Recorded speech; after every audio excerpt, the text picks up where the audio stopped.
ছাত্র জনতার আন্দোলনে রীতিমতো পুলিশকে দিয়ে কিলিং মিশন চালায় আওয়ামী লীগের এমপি মন্ত্রী নেতারা। এমনকি অস্ত্র হাতে মাঠে নেমে পড়ে ছাত্রলীগ যুবলীগ আওয়ামী লীগের নেতারাও। সেই ভিডিও ছবি গণমাধ্যমে উঠে এসেছে। হাজার হাজার আওয়ামী লীগ নেতাদের বিরুদ্ধে হয়েছে মামলাও। আটক হয়েছেন বাঘা বাঘা সব মন্ত্রী এমপিরা।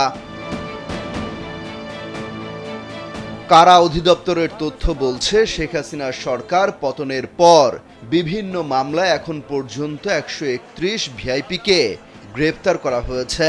সেই তালিকায় সালমান এফ রহমান, ব্যারিস্টার সুমন থেকে শুরু করে বহু মন্ত্রী প্রতিমন্ত্রী রয়েছেন। তাদের মধ্যে 108 জনকে ভিআইপি বন্দী হিসেবে বিশেষ সুবিধা বা ডিভিশন দেওয়া হয়েছে। এবার ব্যাংকও আপনার হাতের মুঠোয়। Balance transfer, mobile recharge, bill pay থেকে শুরু করে যা চান সব হবে এক মুহূর্তে। NRBC planet. বলা হচ্ছে এই 108 জনের মধ্যে সাবেক মন্ত্রী, প্রতিমন্ত্রী ও উপমন্ত্রী রয়েছেন 29 জন। সাবেক সংসদ সদস্য আছেন 22 জন। এছাড়া সরকারি কর্মকর্তা 44 জন এবং অন্যান্য পেশার আরও 13 জন। তবে ভিআইপি হিসেবে কারাগারে আটক 23 জন এখনও ডিভিশন পাননি। সাধারণত ডিভিশন পাওয়া বন্দী একা বা একাধিক বন্দীর সঙ্গে থাকতে একটি কক্ষ বরাদ্দ পান। সেখানে খাটে জাজিম ও তোশকের উপরে চাদর বিছানো থাকে, একটি চেয়ার এবং একটি টেবিল থাকে। বন্দীদের জন্য আলাদা শৌচাগার থাকে। বন্দীকে প্রতিদিন একটি বাংলা ও একটি ইংরেজি দৈনিক পত্রিকা দেয়া হয়। সরকারের অনুমোদন সাপেক্ষে টেলিভিশনও থাকে। আলাদা রান্নার ব্যবস্থাও থাকে।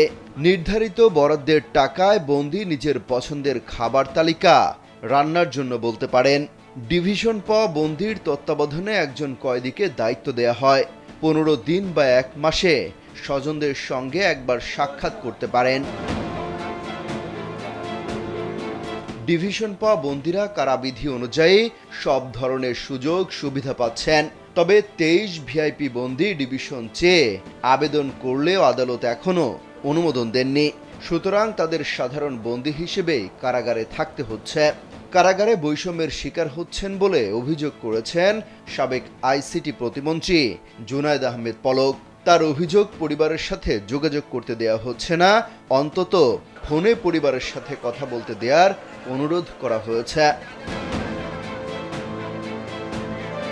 অমিত হাসান রবিন, কালবেলা।